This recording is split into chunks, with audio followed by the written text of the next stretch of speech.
Vamos falar agora de um assunto exclusivo aqui do Revista Atual desse sábado. Doenças raras são aquelas que afetam um pequeno número de pessoas em comparação com a população geral. Geralmente, uma doença é considerada rara quando afeta até 65 pessoas em cada 100 mil indivíduos. O Matheus Moura, nosso repórter, conheceu a história de uma família em que um dos seus integrantes vivem com uma dessas doenças, a síndrome de Rett. Vamos colocar Matheus Moura na tela do Revista Atual. No mundo, cerca de 300 milhões de pessoas vivem com alguma doença rara. No Brasil, são mais de 13 milhões de brasileiros afetados por mais de 8 mil tipos diferentes de condições raras. Muitas delas sem cura e de difícil diagnóstico. A maioria dessas doenças é genética e afeta principalmente crianças, que muitas vezes enfrentam uma verdadeira maratona até descobrir o que tem. A demora no diagnóstico, a falta de medicamentos e a dificuldade de acesso ao tratamento são obstáculos diários. Ainda assim, a luta das famílias e o trabalho de associações têm colocado em pauta o direito à saúde e a dignidade dessas pessoas. Entre as milhares de doenças raras conhecidas no mundo, a síndrome de Rett é uma das mais desafiadoras. Ela atinge quase exclusivamente meninas e compromete gravemente o desenvolvimento motor e cognitivo. A Larissa é uma dessas pacientes. Quem convive com esse diagnóstico de perto é a mãe Lidiane Bezerra, em quem a gente vai conhecer a partir de agora. Olá, eu sou Lidiane, mãe da Larissa, que tem 13 anos e tem síndrome de Rett. A síndrome de Rett é uma síndrome genética rara, que acomete em sua grande maioria meninas, que nascem saudáveis e se desenvolvem muito bem até cerca de um ano e meio, depois apresentam um atraso no desenvolvimento.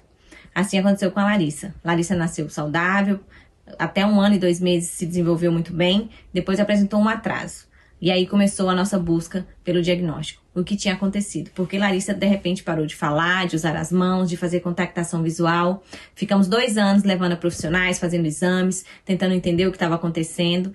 E fomos surpreendidos com o diagnóstico de síndrome de Rett, né? Que é uma síndrome sem cura. Não tem cura, mas que nós podemos dar qualidade de vida. E aí também agora passou a nossa segunda busca pela qualidade de vida. Profissionais que conhecessem, que nos ajudassem a cuidar dela, nos ensinassem o que nós poderíamos fazer para trazer a ela qualidade de vida e longevidade. Fomos para outro estado, passamos 10 meses, aprendemos lá, voltamos para Brasília e aqui fomos surpreendidos pela falta de profissionais. A síndrome de Rett é causada por uma mutação genética e, apesar de rara, afeta profundamente a qualidade de vida das pacientes.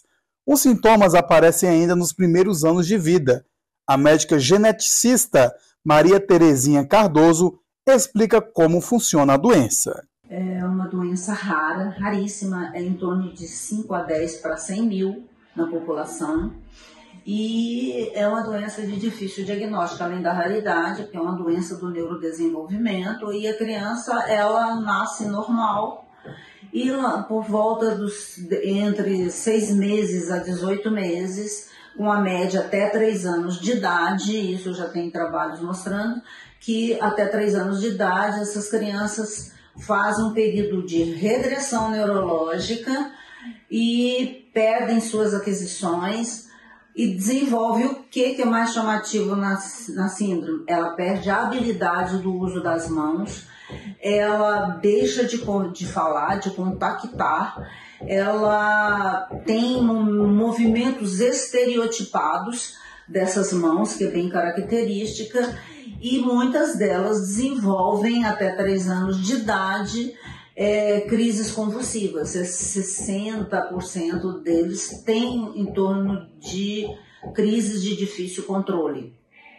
É uma doença ainda, embora muito estudada, não tem ainda um tratamento adequado.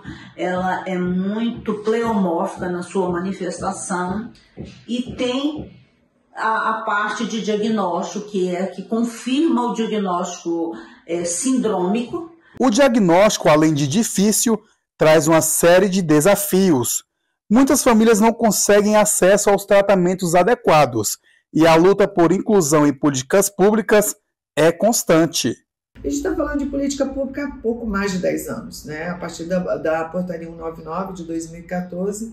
Então, a gente teve muitos avanços, tenho certeza disso, mas ainda falta muita coisa.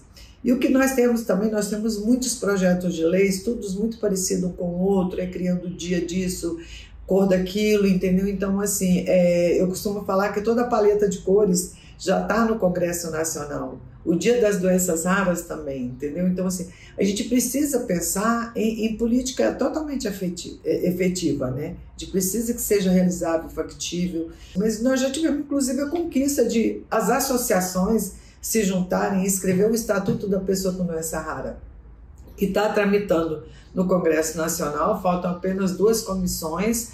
Ela não vai ter ônus para o governo, entendeu? É um projeto de direitos dos pacientes com doenças raras, né? Então, eu acho que a partir do momento que ele for publicado, eu acho que vai ser extremamente importante para a gente. Apesar das limitações, muitas dessas crianças desenvolvem formas únicas de se comunicar e interagir com o mundo.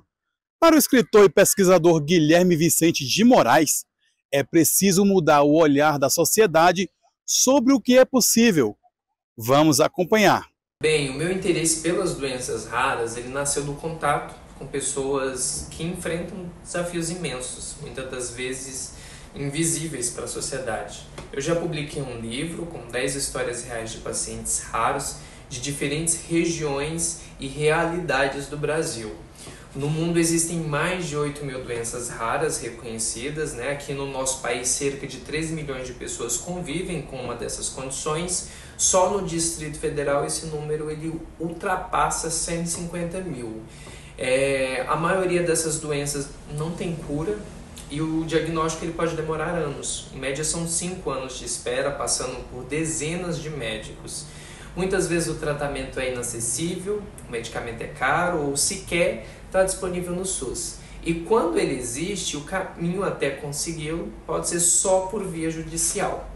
Faltam centros de referência, faltam profissionais capacitados, apoio psicológico, transporte, acesso a terapias e inclusão social. E a sociedade também precisa fazer a sua parte. Quando você conhece esse universo, né, passa a reconhecer os sinais, entende as limitações e evita julgamentos, como, por exemplo, questionar porque alguém aparentemente saudável está numa fila preferencial. Nem toda deficiência é visível. Larissa, como tantas outras meninas com síndrome de Rett, não fala com palavras, mas sua presença fala por si e nos lembra que, diante da raridade, o essencial continua sendo o amor, o cuidado e o respeito. É sempre importante ficar atento aos sinais quando se é sentido, ir com frequência ao médico. E você que tem um paciente com uma doença rara, cuide, abrace. O amor é uma grande força e forma de superação. Ela se alimenta por sonda, usa oxigênio para respirar, porque tem traqueostomia, mas é muito feliz e é sempre muito animada. Ela tem uma imunodeficiência que leva ela a ter algumas internações em decorrência dessa deficiência da imunidade, mas ela supera todas as internações com muita alegria, com muito amor, tem uma vontade de viver que contagia a todos. A luta das pessoas com doenças raras é uma luta diária, elas lutam por respeito, por dignidade, na maioria das vezes por sobrevivência. E essa luta ela precisa ser abraçada por todos nós. Pois é, que bela história então do Matheus Moura, agradecer o Matheus aí pelas informações e realmente a gente tem que observar exatamente essas pessoas, né, que têm essas doenças raras, até mesmo para que a gente possa não somente, claro, identificar, bem como também dar uma condição de vida adequada para cada uma dessas pessoas. Olha, com a chegada